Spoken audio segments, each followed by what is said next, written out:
Hello everyone, and welcome to today's webinar in the CERDP and ESTCP webinar series.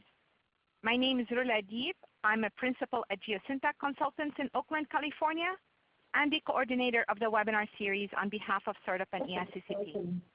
I will be facilitating today's call. The webinar will consist of a brief overview of CERDP and ESTCP by Dr. Andrea Leeson, followed by a list of upcoming webinars in the series.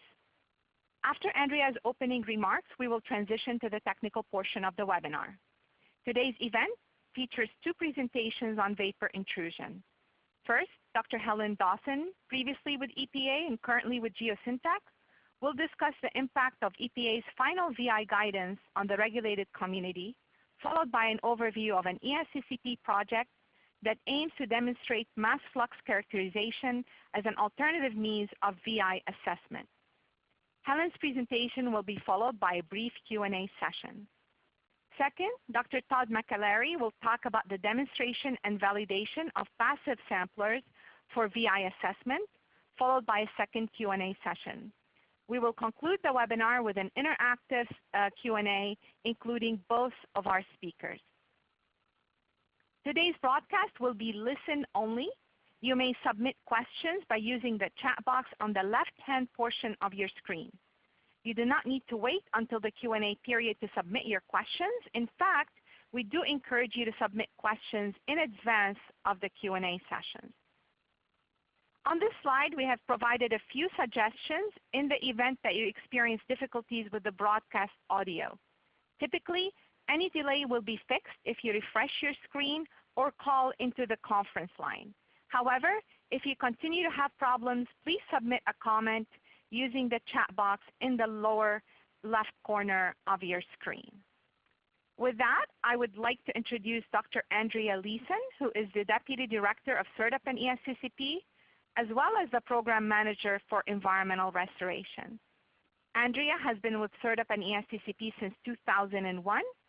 Previously, she was a research scientist at Battelle Memorial Institute, where she conducted research on in situ bioremediation. Please go ahead, Andrea. Thank you, Rula, and welcome everyone to CERDP and ESTCP's webinar today. CERDP is the Strategic Environmental Research and Development Program and was established in 1991 by Congress as a partnership between the DoD, the Department of Energy, and the EPA. CERDP's mission is to identify and address high-priority environmental science and technology opportunities that focus on DoD requirements. CERDP funds both fundamental research as well as advanced technology development that ultimately impacts real-world environmental management. ESTCP is the Environmental Security Technology Certification Program in which we demonstrate innovative environmental and energy technologies. These investments capitalize on past investments under CERDP or other research programs and are designed to transition technologies out of the lab and into the field. Especially important in all ESTCP demonstrations is the ultimate transition to implementation and regulatory guidance. CERDP and ESTCP are complementary programs, with much of CERDP research occurring at the lab and pilot scale with occasional field efforts, while ESTCP demonstrations are primarily at the pilot and field scale, although occasionally we support lab efforts also. There are 4 program areas in CERDP, 5 in ESTCP.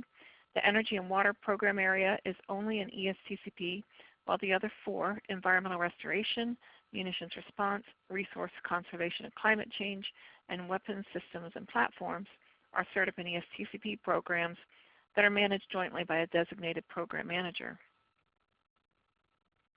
Our webinar today is focused on research and demonstrations that were conducted under the Environmental Restoration Program area.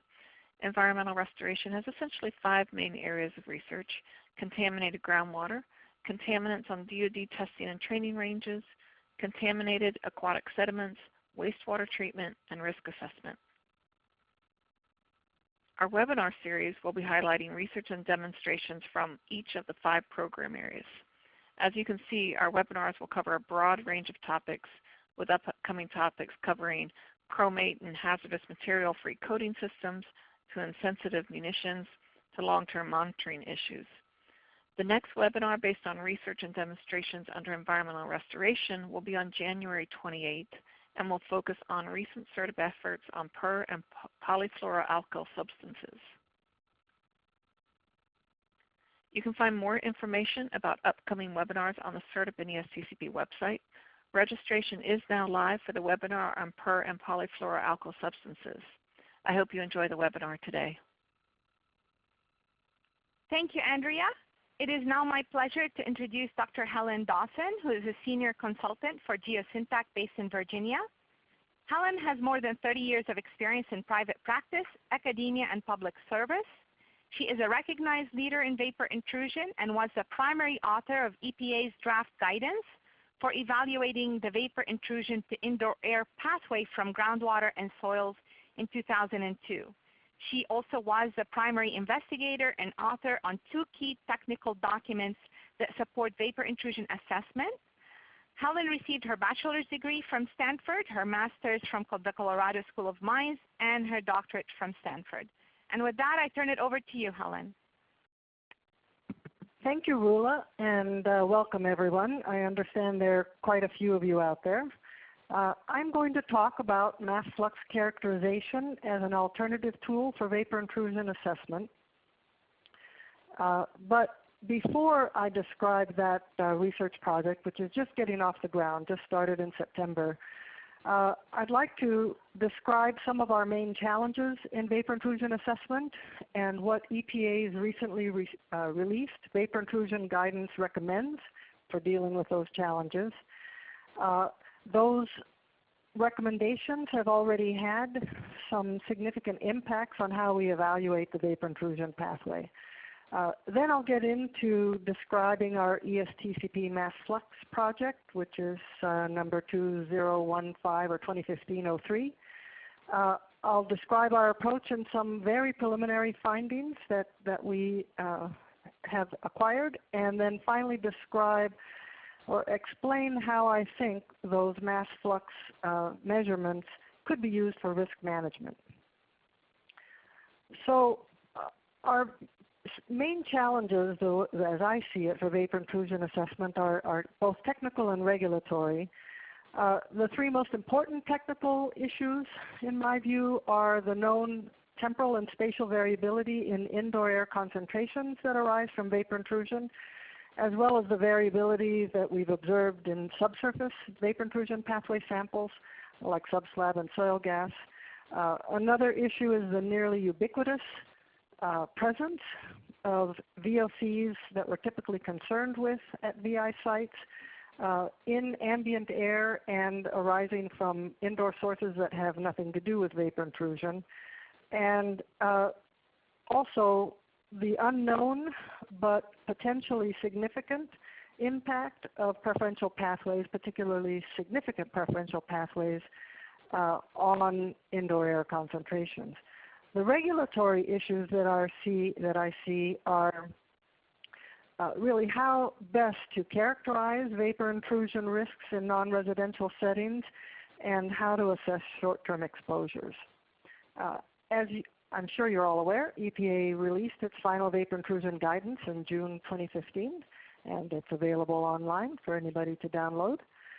The main recommendations in that guide, there are many recommendations, but some key ones are to use multiple lines of evidence, and I'll have more detail about each one of these. EPA generally has recommended increased sampling all along the vapor intrusion pathway.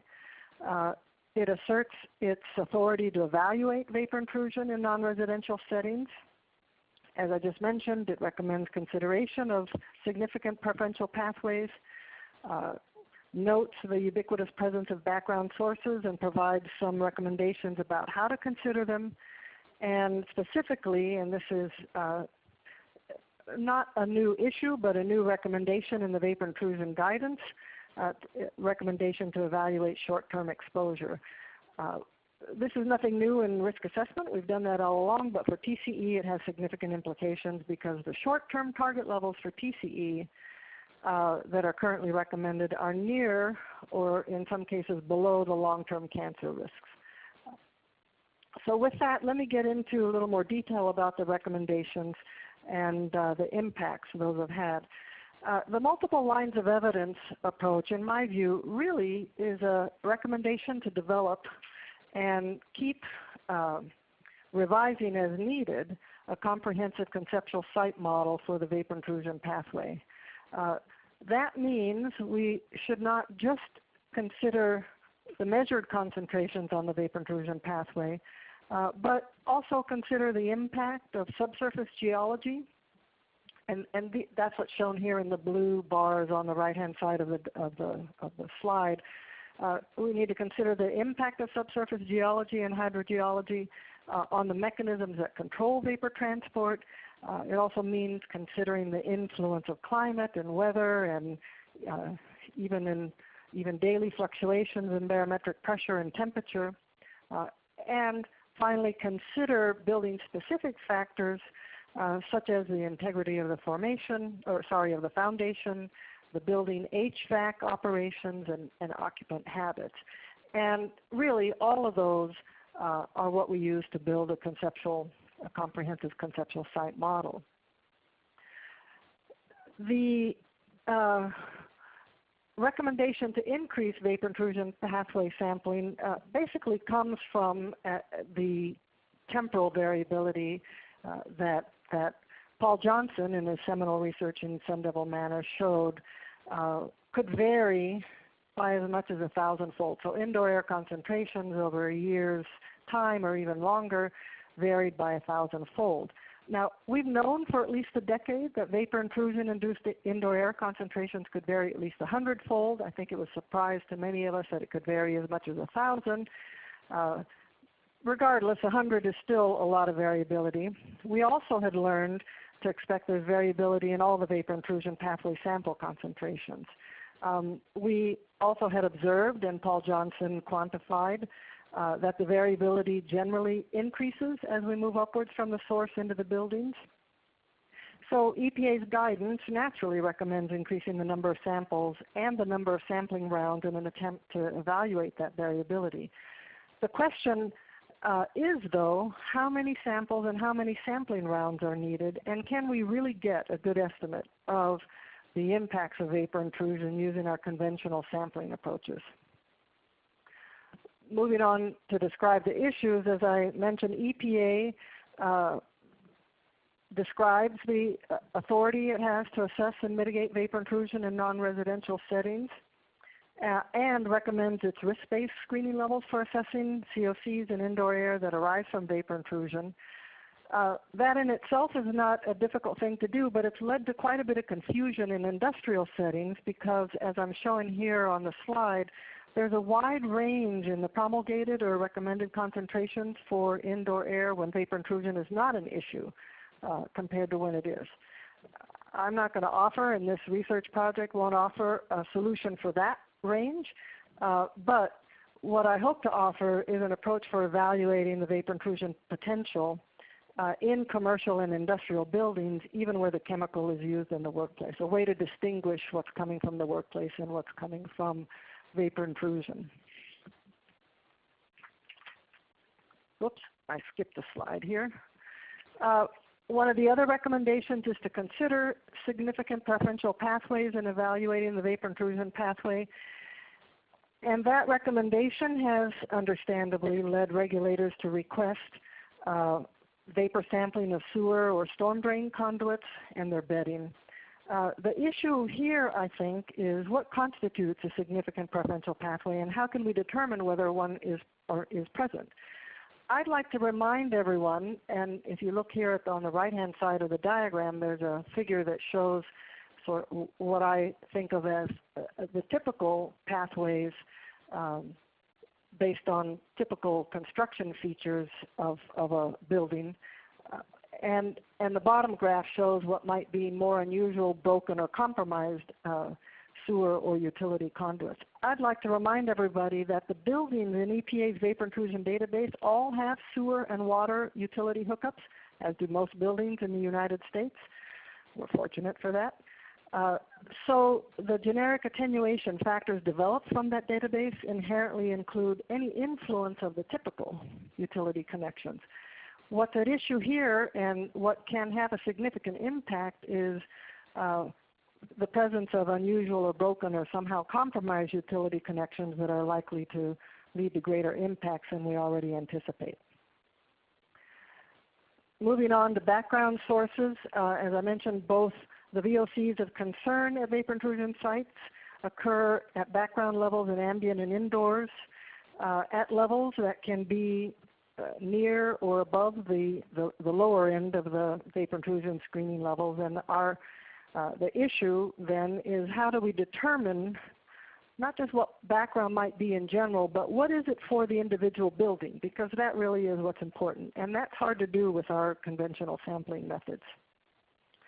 With respect to the short-term exposures,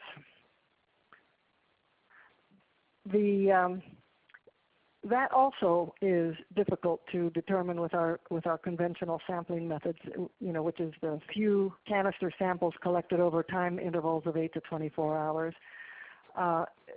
It is not clear that we are getting a good measure of what might be the short-term exposures or upper bound short-term exposures in any building with that approach. So what is an alternative? What might be an alternative to our conventional means of evaluating vapor intrusion? And this slide is offering mass flux characterization as an alternative. I would like to propose that mass flux characterization could provide lines of evidence that can more quickly and definitively inform the decision about whether or not vapor intrusion is or likely to pose an unacceptable risk. I want to also say this is not a new idea. It's not my new idea. Years ago when I was at EPA, I recall conversation with interested parties about using mass flux as a tool, or at least as a bounding tool for vapor intrusion. Tom McHugh has done research into mass flux for vapor intrusion assessment and a couple of projects with ESTCP. And as I show in the diagram at the bottom of the slide, Paul Johnson and his students have shown at some level manner that with measurements of mass flux over a period of time, or TCE emissions from the building through forced underpressurization, or when the building is under forced underpressurization, that those emission rates vary much less than indoor air concentrations, and the variability is something on the order of only threefold, which we can deal with. 1,000-fold is much more difficult. So given that it's been looked at before, what's different about our project, which as I said is just getting off the ground? What we're proposing is to characterize the mass flux all along the full vapor intrusion pathway, from the source, which is what I'm showing on the left-hand side, to the building 3 different ways. And do this in commercial buildings because they're more difficult to characterize. I'll describe these in a minute, but I'd also like to show, or part of the goal of the project is to show how the mass flux approach ties to our current approach to VI assessment. We can't just drop that. And how you would use mass flux characterization in risk management. We'll develop some tools to facilitate that and facilitate the technology transfer. So basically what it involves is characterizing the subsurface sufficiently to estimate what the diffusive mass flux is through the Vadose zone. And we'll do that both with soil vapor and bulk soil samples and a variety of measurements to figure out what might be the best and to streamline those estimates for the future.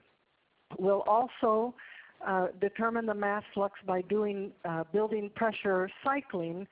And I want to point out this is nothing new either. This has been done a number of times. But what I think we need to do is understand the relationships when we're depressurizing the building between the pressure differential across the slab and pressure differential across the building, and how that impacts the indoor air concentrations and potentially the sub-slab concentrations.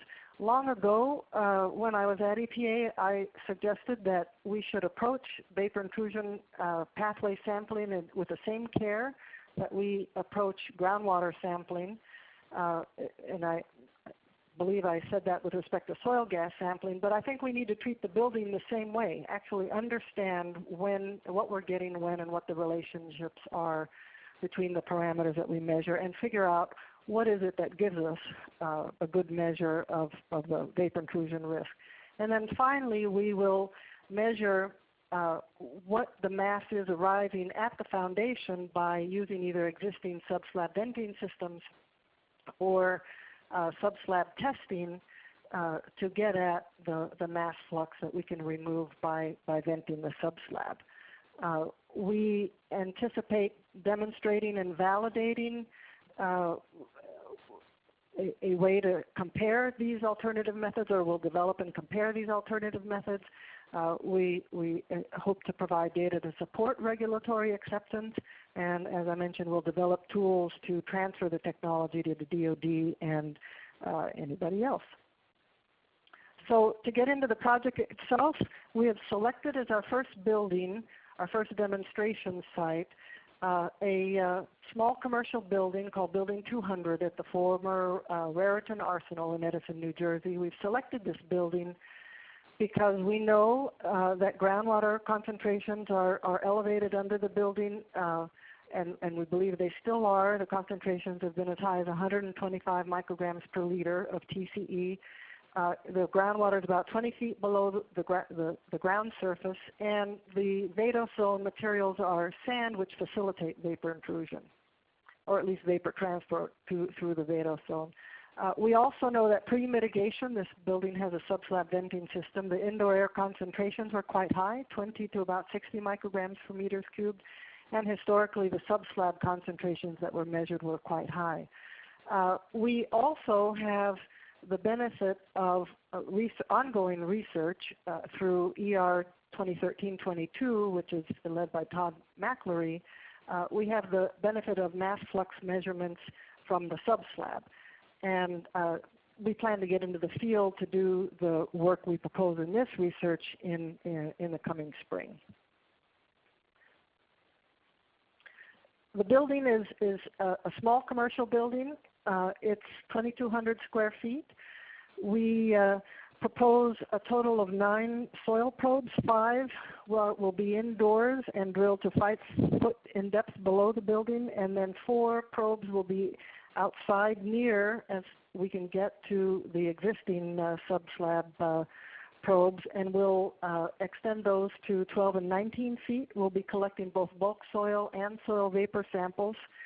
And then we will, in the field, conduct some additional soil venting tests, as well as subject the building to a series of depressurization and pressurization cycling events to measure the mass flux through the building. And we'll repeat these measurements, at least the vapor measurements, as well as building pressure cycling and soil sub-slab venting 3 different seasons to address seasonal variability. I have some preliminary results from the building from ER, that should be 2013, not 2100, 22. They were measurements made in August. There are 3 stacks in the building. We've measured the stack velocity and concentration, and from that we can get the flow rate and the total mass removal rate, which combined over the 3 vent pipes is 0.1 grams per day. That's the mass loading. So it's the mass flux times the area of the building. And this has been measured again under that same project just this month, and our preliminary results indicate that the mass removal rate by the sub-slab venting system is 0.2 grams per day, which is very close, within a factor of 2 of the August measurements, and that is very encouraging. It's not varying by the factor of 10 or more we often see with indoor air. One of the things I'd like to show that if we take those mass flux measurements, or at least let's take the August 2015 one, and estimate indoor air concentrations from that using air exchange rates, a range of air exchange rates. And what I'm using here are the 10th percentile, which is the 0.18 in the table under air exchange rate, the 50th percentile, 0.45, and then the 90th percentile for residential buildings, and commercial buildings, these would be a little bit higher. We have an estimate of the flux rate through the building from the volume, the air exchange rate, and the building height, and that gives us a range of indoor air concentrations we might see from this, if this mass loading were to enter the building, that range from 5 to 36. And that's very similar to the pre-mitigation concentrations that were measured. Again, this is encouraging, but there'll be a lot more work. The last thing I'd like to present is that I made a rough estimate of what the diffusive mass flux might have been through the Vadose zone, and did that just estimating it from the groundwater concentration alone, using the range of groundwater concentrations that ranged up to 120 micrograms per liter as the maximum that has been measured.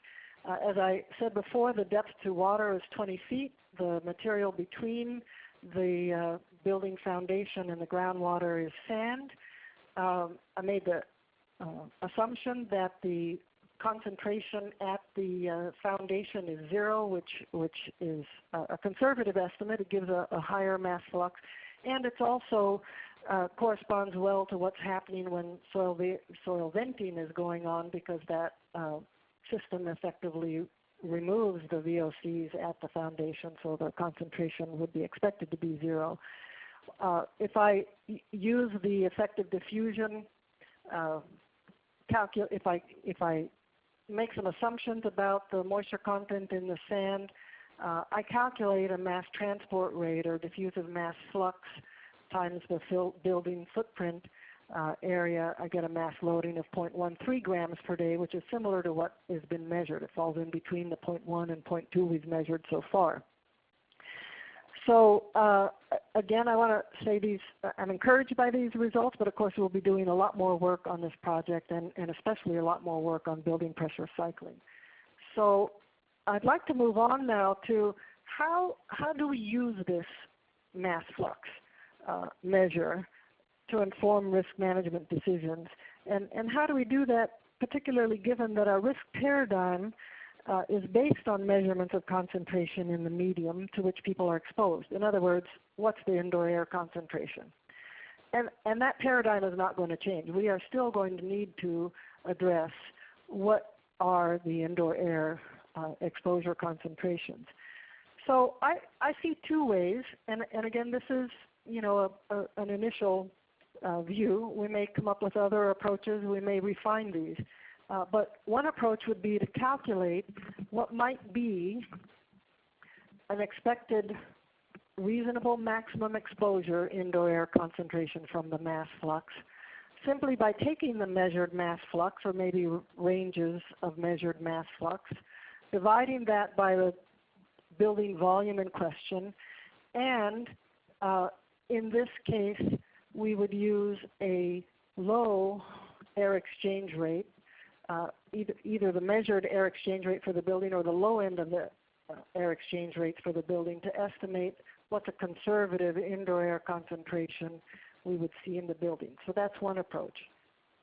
The other could be that we calculate mass flux threshold values from target indoor air concentrations. And if we were to take that approach, we'd start with the indoor air screening level, which, let me pull out the green arrow, would be the target indoor air concentration, multiply it by the building volume, and in this case, if we wanted a conservative estimate of the mass flux threshold, we would use an upper bound in air exchange rate to calculate a mass flux threshold. So those are some of the approaches. We'll be investigating those further and refine our recommendations.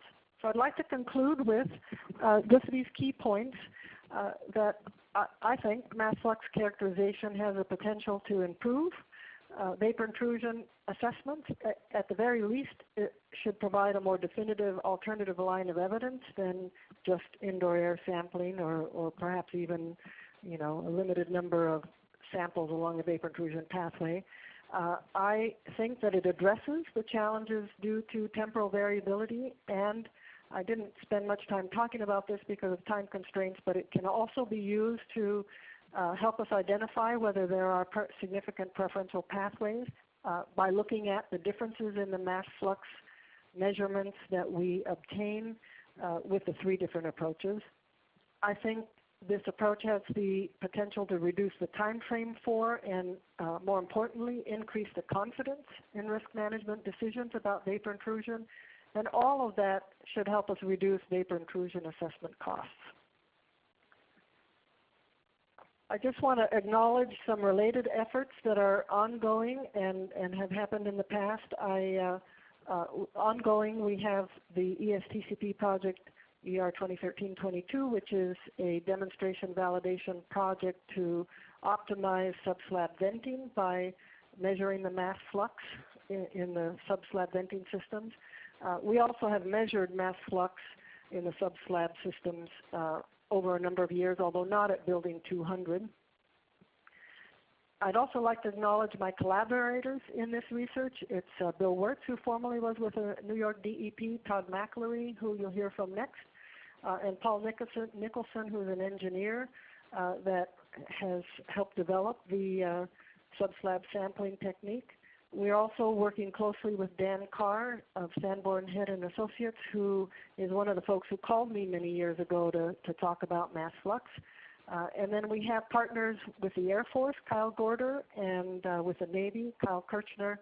And then fortunately, Paul Johnson has agreed to collaborate with us on this project. With that, I will end with this information that lets you know where you can get additional information about this project. Thank you. Thank you, Helen, for a very informative presentation. I would like to remind our audience to submit questions by using the chat box on the left-hand portion of the screen. We have received a number of questions that I'll be pausing to Helen. A question from EPA, Helen. Can you please elaborate and provide a brief description of what mass flux is and how you can measure it? Sure. Mass flux is defined as the mass that is being transported through a certain cross-sectional area over or per unit time. So mass flux has units of mass per unit area per unit time. When we're talking about a building, the area we're interested in is the footprint of the building. And so what we are actually measuring is, for example, with sub-slab venting, is the concentration coming out of the vent pipes times the flow rate in those vent pipes. That's flow rate is related to the rate at which we're moving, evacuating the sub-slab. And in the building, it is the same as what's the ventilation rate of the building times the concentration in the building. Thank you, Helen. And a question from the California DTSC. Is mass flux addressed or mentioned in the new US EPA guidance? That is a good question. It's mentioned in the sense that there is mention in the guidance of building pressurization as a tool for evaluating background contributions to indoor air. But I don't recall directly whether the words mass flux are described in that guidance. Thank you, Helen. And this is a question from the U.S. Army Corps of Engineers. Can you please comment on how you believe EPA views developing site-specific building attenuation factors using radon as a surrogate?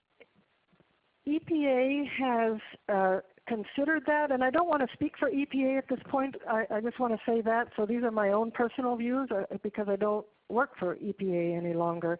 But that has been, or radon as a surrogate for vapor intrusion, VOC vapor intrusion, has been considered by EPA in a number of different ways, both by supported research and by making measurements in buildings. And what we saw was that radon was likely to indicate which buildings might be susceptible to vapor intrusion, but estimating using radon itself to get at the attenuation factor for VOC vapor intrusion was not as clear-cut as had been originally hoped. Great. Thank you, Helen. Do you anticipate subsurface to indoor flux to vary greatly during changes in barometric pressure? And do you plan to measure continuously throughout barometric cycles? Well, we know that the flux from sub-slab to indoor air under natural conditions varies a great deal. We know that sometimes the flux is into the building and sometimes the flux is out of the building, and we know that because we have measured the pressure differential across the slab continuously in a number of buildings and have shown that it fluctuates. We also know that some buildings may be negatively, the pressure differential may be negative most of the time, and other buildings it may be positive, and other buildings, as I mentioned, could go back and forth. What we are doing in this mass flux characterization is forcing the system. So depressurizing the building beyond or up at the upper end of what the natural conditions might produce in order to force a near upper bound amount of vapor intrusion to occur. I don't know if that answers the question directly, but I wanted to make clear the difference between mass flux characterization as proposed in these research projects is something that is forced versus the mass flux that happens under natural conditions. And one of the things that I mentioned when I had the slide up with the three figures is that I think we need to understand how that mass flux does vary for different levels of depressurization to be sure that we're understanding when we're getting a mass flux that is an upper bound level versus one that's just perhaps way over the top. If you depressurize the building with a jet engine, you might never see that naturally, and the mass flux that you get from that might not be representative of natural conditions. Great. Thank you, Helen. Can you please explain how pressure cycling could be used to develop a reasonable maximum concentration for worst case estimate? Sure. Let me describe a scenario of what we have seen. If you measure the indoor air concentration in a building under natural conditions, you get some number. It could vary. If you did it again, in the next week, next month, it might vary by a factor of 10 or 100, or from year to year. When we depressurize the building, what we see is if we depressurize it a little bit, so let's say 5 pascals, which is within the range of natural variability, and measure the indoor air concentration, we might see, although it might not be enough, a slight increase in the indoor air concentration that we observed compared to the baseline conditions. If we then increase the underpressurization, or blow the air out of the building faster to maybe 10 or 20 pascals, we can again measure the indoor air concentration. And so on. We can step up through the depressurization and step down. And by doing that, and I think we need to do the step up and step down, we can get an estimate of what is the maximum indoor air concentration that we obtain by depressurizing the building, and then keeping in mind whether the range of depressurizations that we've used are within the natural range for that building. And 60 pascals would be above the range of most buildings. But then what we should see is that there's greater ventilation of the building, and the indoor air concentration would go down. I'm sorry. And but if we get the same mass flux through both measures or at both pressures, then we have an estimate of what the mass flux is, and we can understand then that the concentration, the upper bound, the higher concentration we measure through this testing is representative of an upper bound value. Thank you. Another question from EPA. What tool are you using to measure the mass flux at a location? Are you collecting samples over a 24-hour period? Well, there'll be many tools. One for mass flux in the Vadose zone, that's not something you can actually measure, or at least it would be difficult to measure across the whole footprint. We will do that with measurements of bulk soil concentration, soil vapor concentrations, and moisture content and porosity and soil properties that go into giving us a measure of the effective diffusivity. In the sub-slab, or to measure sub-slab mass flux, there we will measure the flow rate at which we're evacuating the sub-slab area and the concentration in the pipes that we're using to evacuate the sub-slab area. So concentration times mass gives us the mass loading, which, and we'll do this testing if we're evacuating the area that represents the entire footprint of the building, then it represents the mass loading that could go into the building. It might also be a little higher because it might be drawing from further beyond the footprint of the building. And then within the building, we will be measuring the pressure differential across the slab, the pressure differential across the building envelope, the fan flow rate that we're using to depressurize or pressurize the building, and we will be measuring the concentration two ways. One, we hope to measure it continuously with a GC mass spec, at least in as many tests as we can afford to do that. And we also will measure it with SUMA canisters deployed for a period of time.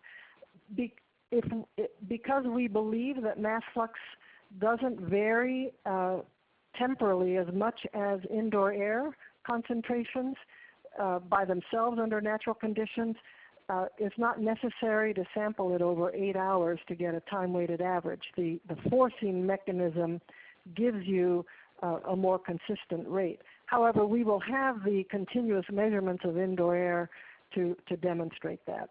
And then we also will measure the indoor air in the buildings we're testing using conventional methods, as well as the air exchange rates using conventional methods to get at what is the mass flux when the building is in its natural condition. Thank you, Helen. We have around 12 questions that we have not gotten to, but we will try to answer as many of them. Towards the end of the webinar, I would also encourage our audience to reach out directly to Dr. Dawson. Her contact information is included on your slides. And with that, we'd like to transition to our second speaker. Our second presentation will be given by Dr. Todd McAlery, who's a Senior Principal at Geosyntac in Toronto, Canada. Todd has more than 25 years of consulting experience focusing on contaminant fate and transport in soil and groundwater. He serves as a practice leader for vapor intrusion at Geosyntac and has served for 16 years as a member of EPA's expert panel on vapor intrusion. Todd is an adjunct professor in chemical engineering at the University of Toronto, and he received his bachelor's, master's, and doctorate from the University of Waterloo. And with that, we turn it over to you, Todd. Thanks, Rula, and thanks for those of you attending. I'm going to talk about a program that we began about 6 years ago, and so it's at the other end of the time spectrum compared to what Helen was talking about, which is at the early stages. This project was completed last summer. The rationale for looking at passive sampling was looking by analogy at what people do with radon. And so temporal variability in indoor air concentrations is a common problem for both, even if there are some difference between the two. In the radon field, a sample of less than 72 hours duration is not considered representative. And samples of 90-day duration are considered short-term samples. And yet everything that we're doing with vapor intrusion assessment is collecting samples that are generally 24 hours or less. SUMA canisters and active pumped ATD tubes, TO15 and TO17 methods, aren't well designed for collecting longer term samples, but passive samplers are. They'd been used in industrial hygiene for decades and certainly were well accepted for that purpose, but they hadn't been demonstrated and validated at the lower concentrations required.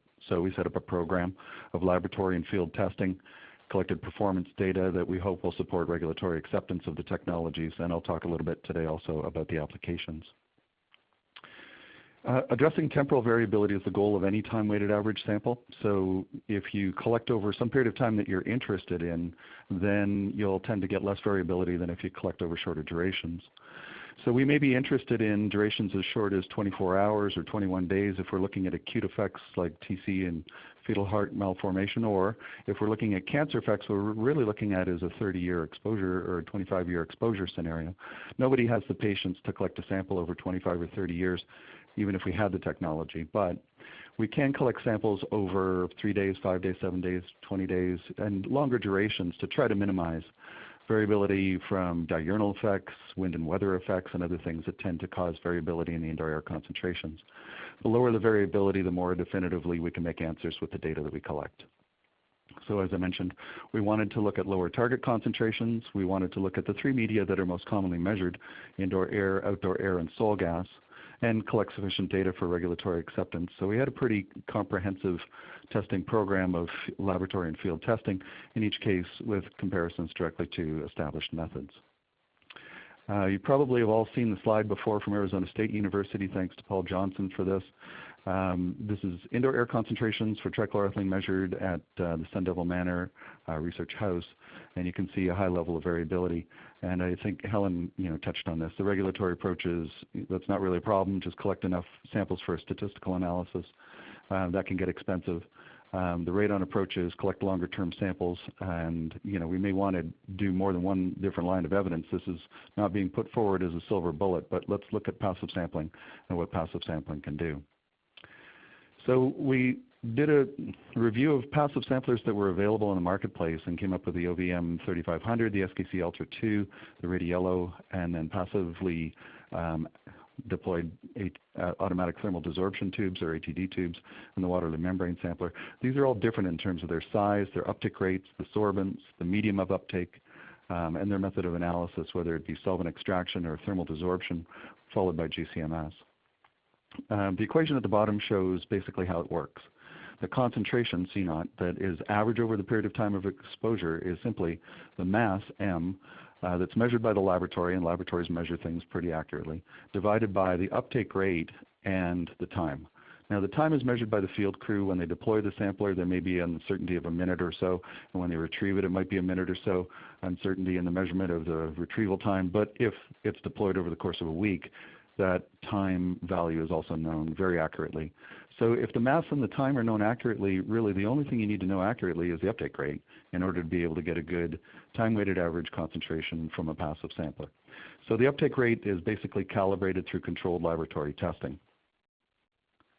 So we did chamber tests where we put 5 different types of passive samplers into a chamber in triplicate. So there were 3 of each.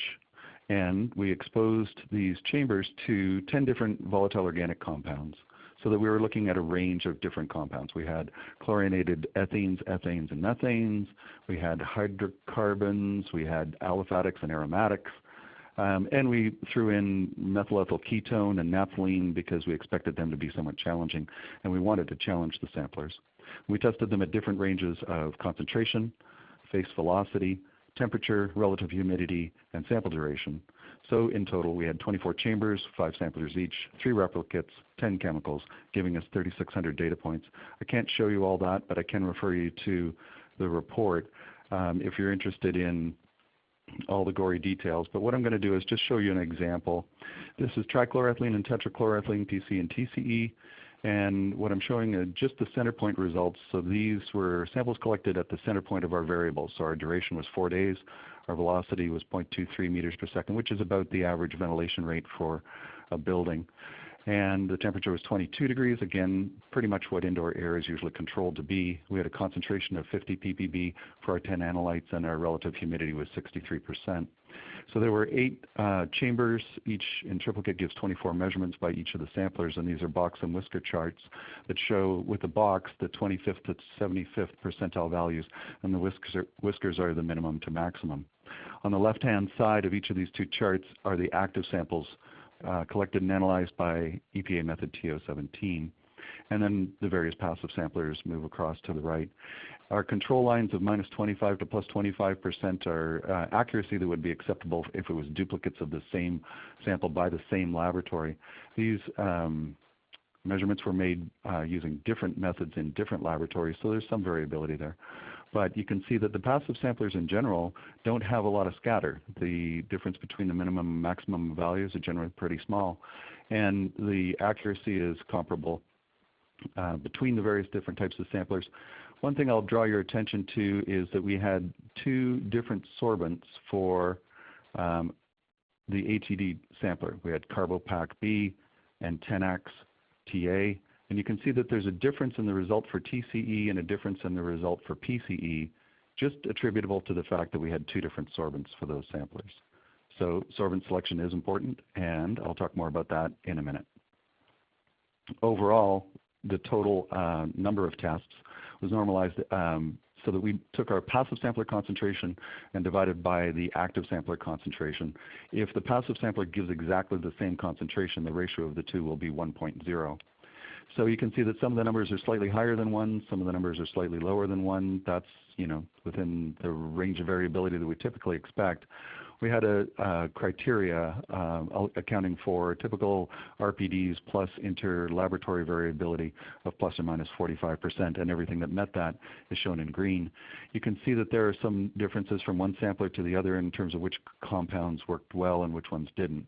So this is something that informs our decision for selecting the most appropriate sampler for a particular type of chemical, and also which type of sorbent. For example, methyl ethyl ketone with the Carbopac B had a low bias, but it worked great with 10X. Well, 10X is a very hydrophobic sorbent, and methyl ethyl ketone was our most soluble compound. So there's probably a relationship between the cause and effect there. And when we looked at the results from a cause and effect relationship, most of the things that we saw in the trends made sense. That's described further in the report for those that are interested. This chart, the second chart here, shows the precision as established through a coefficient of variation. So this is the standard deviation divided by the mean. The lower the number, the less variability. Our goal was to have a coefficient of variation less than 30%, and you can see that aside from methyl ethyl ketone with Carbopac B, all of the passive samplers returned exceptional precision. So why is this? Well, it's because diffusion happens. And if anybody doesn't believe in diffusion or doesn't trust diffusion, please call me later because we need to talk. But because diffusion happens and it's predictable, we get a high degree of precision from our passive samplers. That's useful because once they're calibrated, you can trust the calibration. Now that's the precision within chambers. I'm going to talk now about the precision between chambers.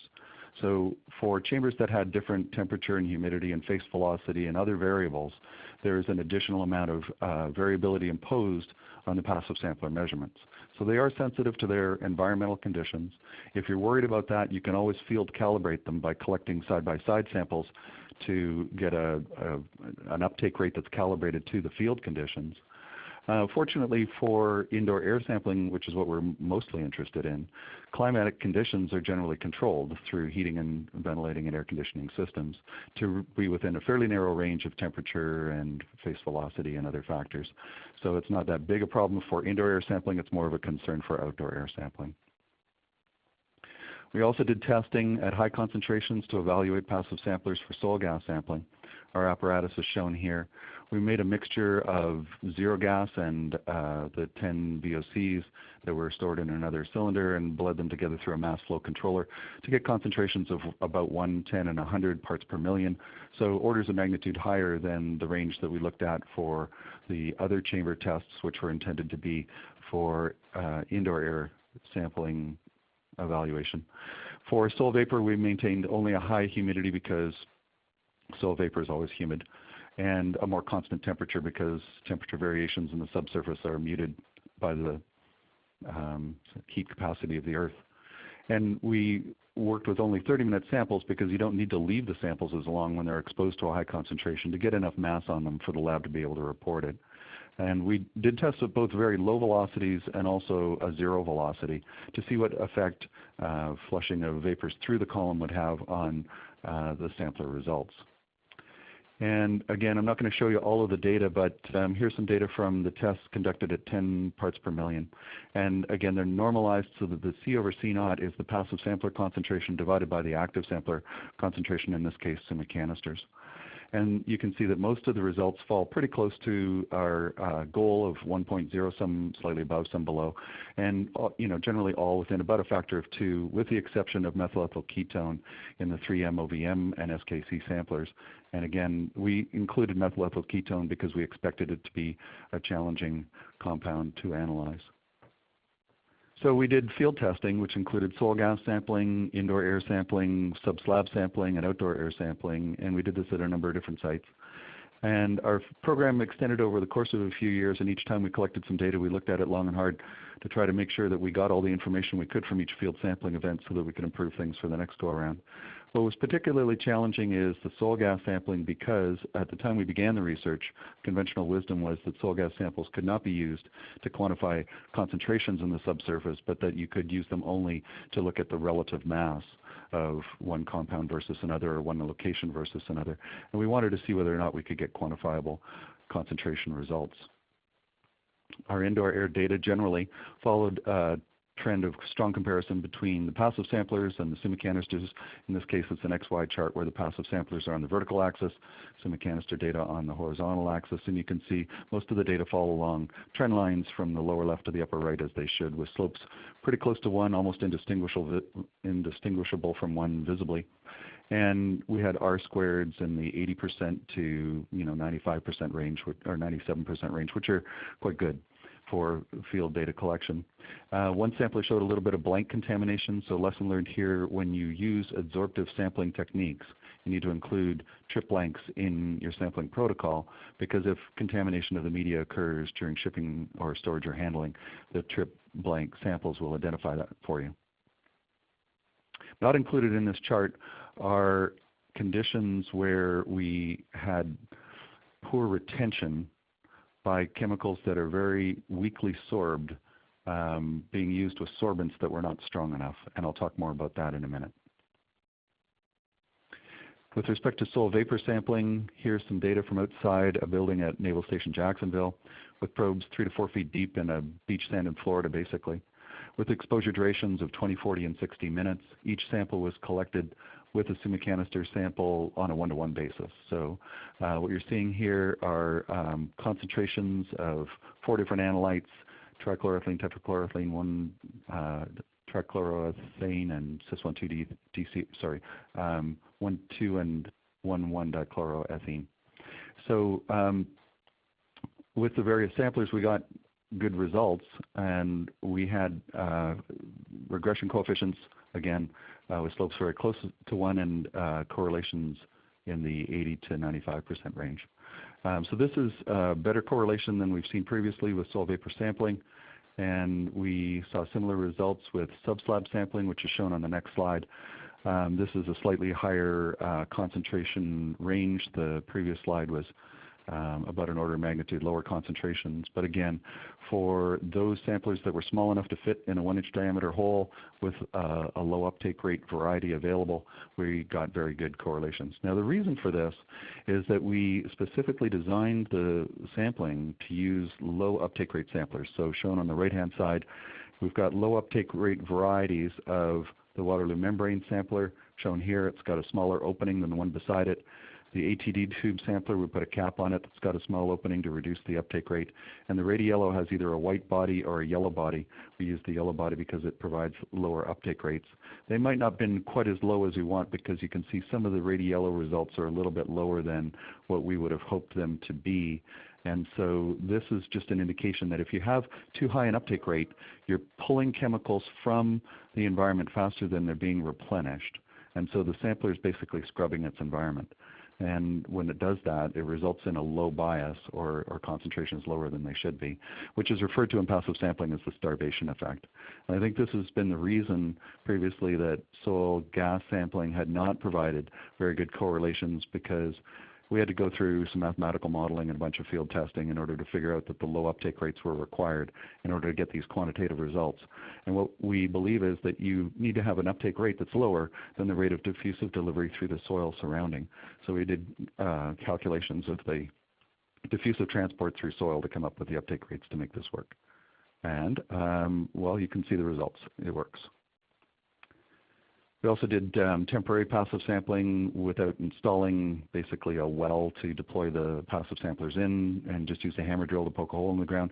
One of the things that passive sampling has been used for in the past is rapid site assessment with holes that are temporary, and so we tested that as well. And you can see, again, our results are all pretty much within a factor of 2 of the Summa canister results. And again, for cis-1,2-DCE, trans DC, tetrachloroethylene, and trichloroethylene. So with the exception of data that showed low bias from the starvation effect, or poor retention from using weak sorbents with weakly sorbed compounds, we have a very good correlation over about 6 order magnitude range for not one, but for several of the various passive samplers. And for the first time, quantitative results for soil vapor, which is a breakthrough from this research. What's shown on here, and you may not be able to read the legend, is indoor air, outdoor air, sub-slab soil gas, and sub-slab and soil gas samples in the various colors. And you can see for the various sampler types, we've got good results for all of those different media. And the laboratory data is not shown on here as well, because there's so much of it that it would just obscure everything else. So there are various applications for passive sampling. I've already talked a little bit about indoor air and soil gas and sub-slab. Passive samplers could also be used in vent pipes, as long as you use one that isn't subject to wind. If you use one with a membrane across the face, then it's immune to high velocity environments. And we've also used them underneath flux chambers. So there's a few different ways that these can be used as part of a vapor intrusion assessment. So I'm going to talk a little bit about quality considerations. Quality is very important, and if you ignore it, then it's not going to work out well on its own. With any sampling, there's routine QA/QC, like occasional duplicates and surrogates and continuing calibration verification and other things that the labs do normally. But with passive samplers, you need to include trip blanks, and it's not a bad idea to include media blanks for the sorbent that's used to prepare the samplers before the samplers are even manufactured. It's usually de rigueur to take a sample of the sorbent and make sure it's clean as supplied from the supplier. And then there's some design considerations. You need to select a sorbent that's an appropriate match to your target compounds. So if you use a really strong sorbent with a compound that's really strongly sorbed, it might sorb very well, but it might not desorb very well. Conversely, if you use a weak sorbent with a weakly sorbed compound, it might not be retained very well. So these two terms, retention and recovery, are something that all the analytical chemists are very familiar with.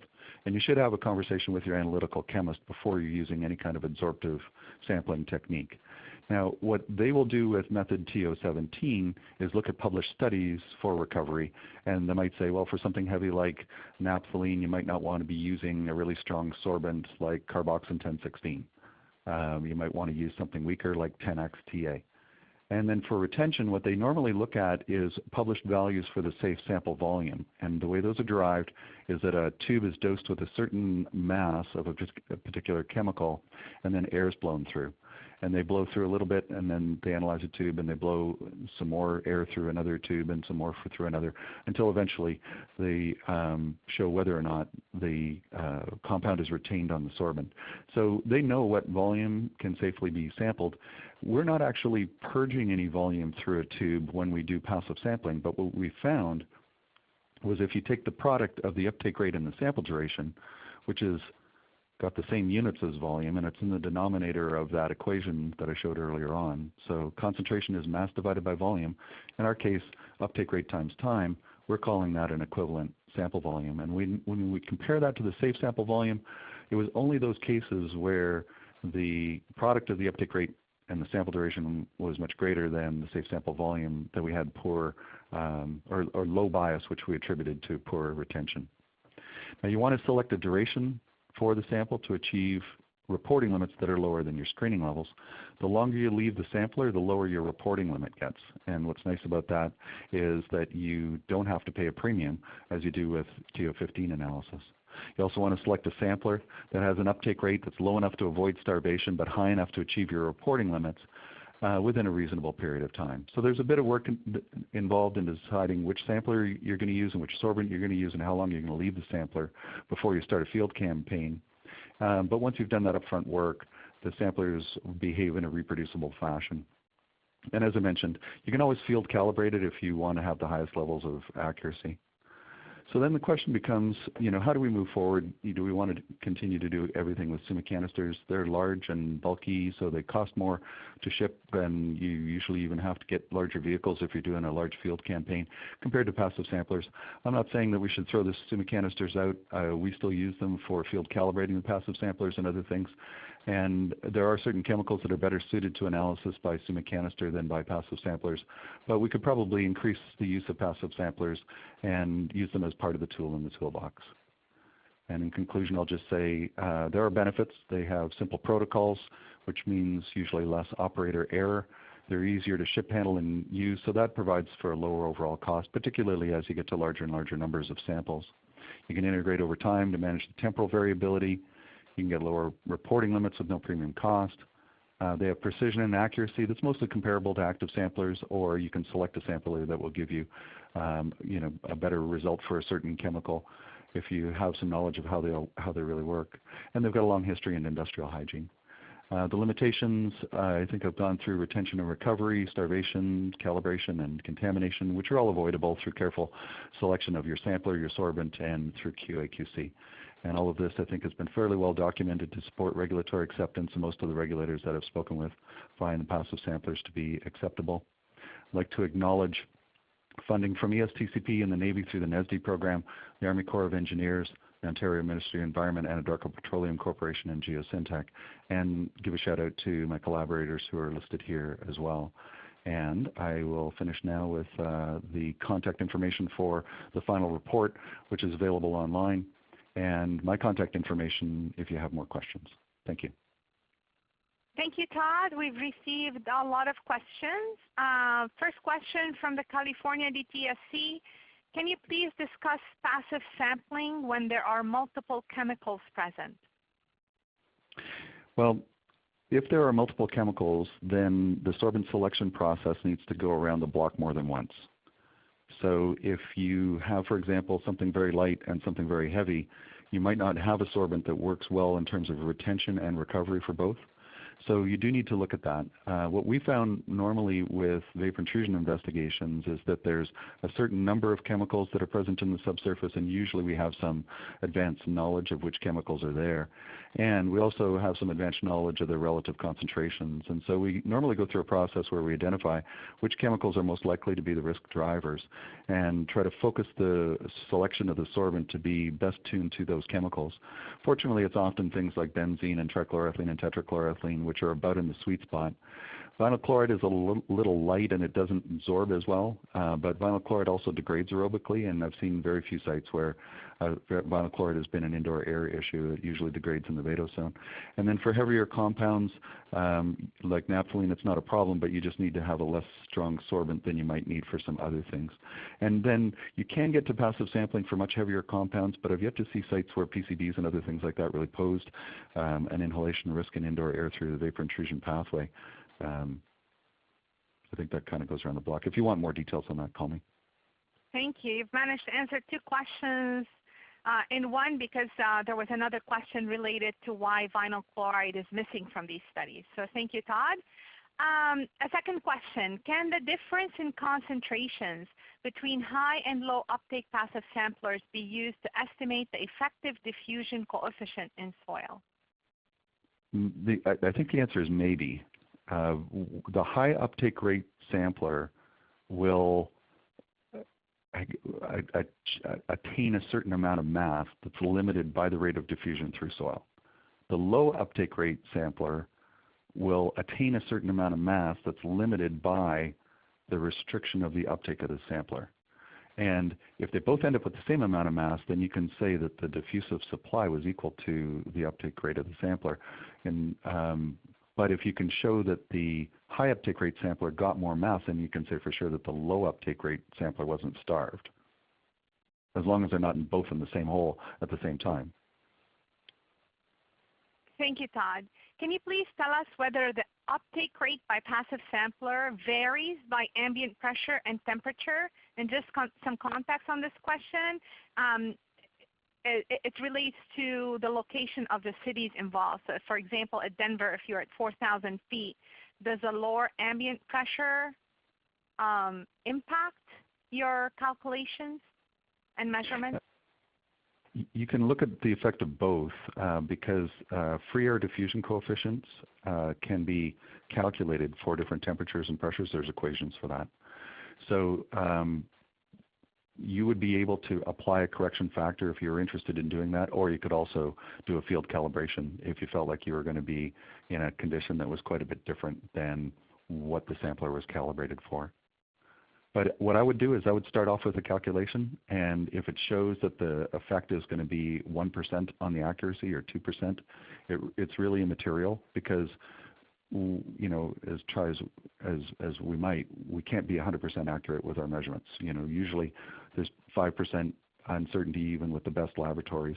So if the effect was that small, then I wouldn't worry about it much. And as I mentioned earlier, if you're measuring indoor air concentrations where the temperature usually doesn't vary that much, because if it gets too cold, people turn up the heat, and if it gets too hot, people put on the air conditioner. That doesn't really make a big difference. So pressure would be something that you can do a quick calculation on and see whether or not it's going to be a problem. Field calibrate if you need to. Thank you. Can you please discuss the applicability of passive sampling in commercial buildings when HVAC systems are off during the night and on the weekends? Oh, I'm glad you asked. If you have people that are only there for 8 hours and then the ventilation system shuts off and they're not there, then the concentrations could be different at night than what they are during the day.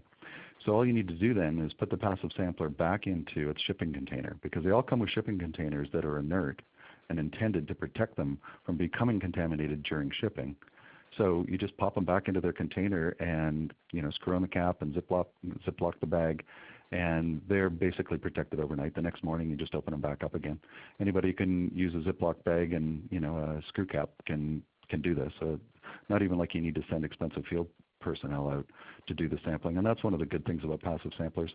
They're so darn easy, pretty much anybody can use them. Thank you. Can you actually elaborate on the basics of a field calibration for these samplers, please? Sure. So if you, for example, are collecting some number of passive samplers, let's just pick a number, say it's 50, and you were to do standard QA/QC, you would have 1 in 10 duplicates and those sorts of things.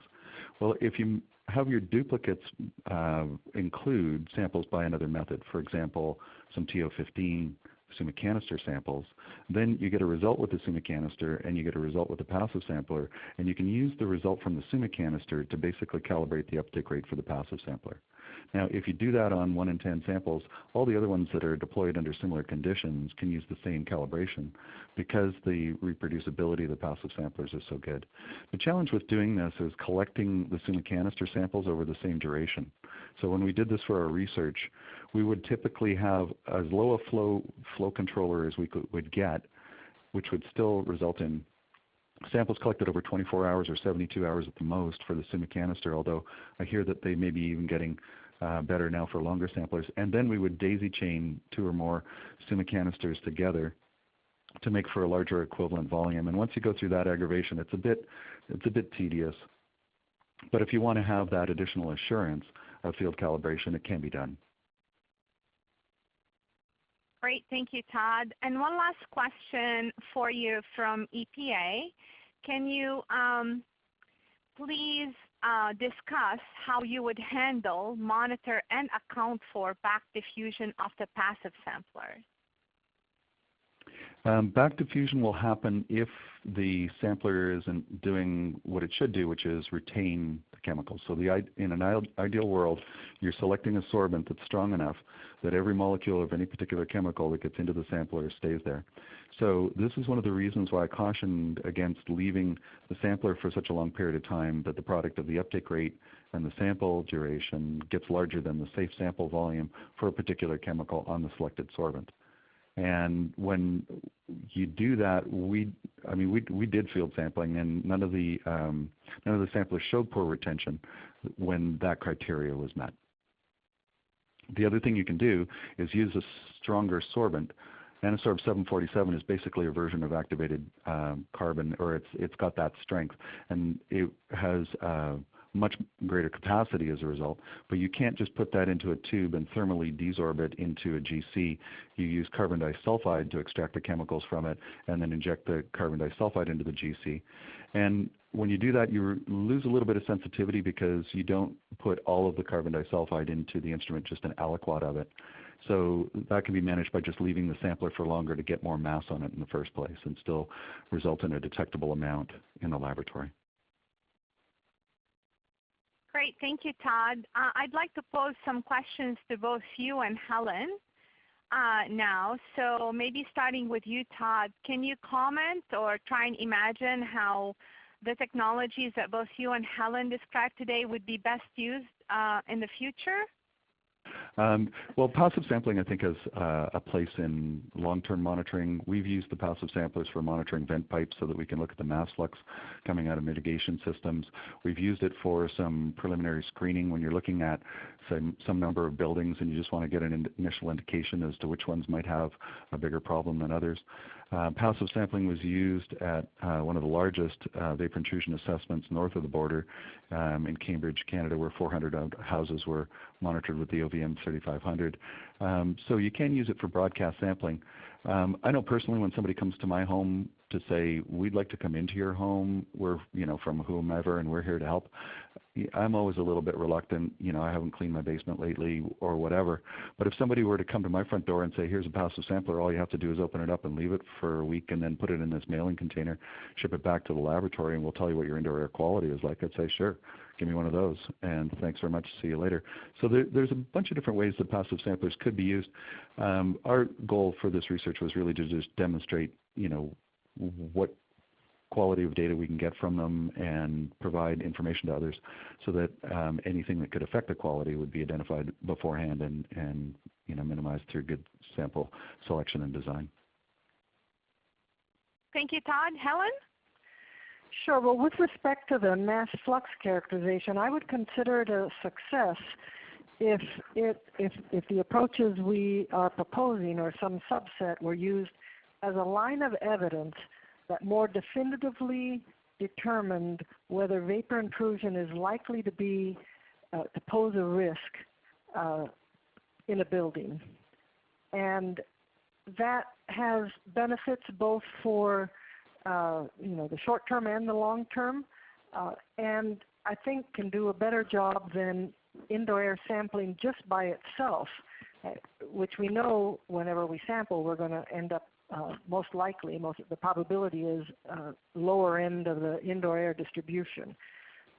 So I think for the future, I see it as an additional tool that can, as I said, define whether or not vapor intrusion is likely to be a risk, coupled with some, hopefully more limited, indoor air sampling, as well as other samples, but particularly I'm focusing on indoor air sampling that gives you the risk-based concentration that you need, or a measure of the exposure concentration that you can use to determine a risk. Thank you. And a second question for you both, and we'll start with you this time, Helen. How likely are these new approaches to be accepted by regulators, and how effectively do they inform risk assessment? I think it's our job to show how the current approach fits or is a subset, in my view, of the mass flux characterization approach.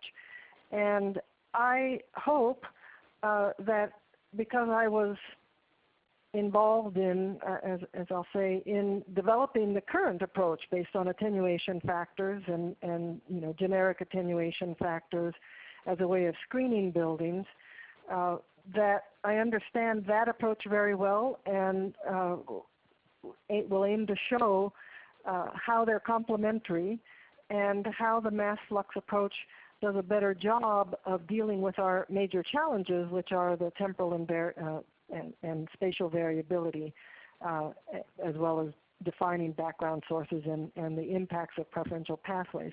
With respect to will it be used in risk assessment, I hope that I'll be able to show that the indoor air concentrations we measure using these forced depressurization approaches for the subslab and the building allow us to estimate what we observe to be at the upper end of the range of indoor air concentrations we would get or have measured in a building over time. So I think I'll stop there. Give Todd a chance. Thank you, Helen. Todd, please go ahead. With respect to regulatory acceptance, we've been using passive samplers in New Jersey for many years, and there are California regulators that have done their own testing of passive samplers and given them thumbs up. So we're not really seeing much in the way of resistance. Obviously, we want to demonstrate the quality of them.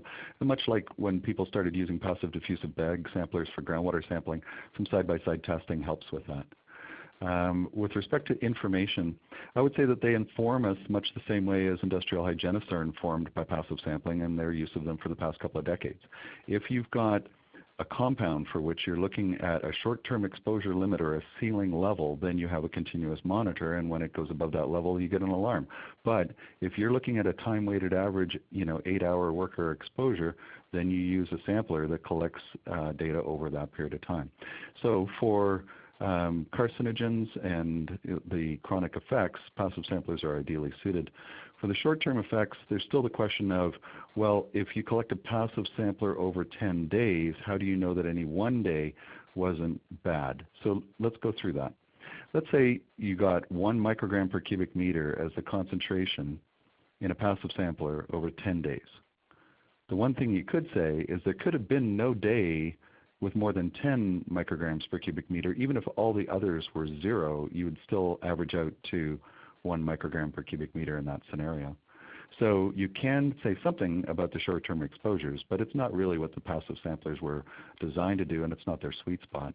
But it doesn't mean that you can't say anything at all about that. Wonderful, thank you.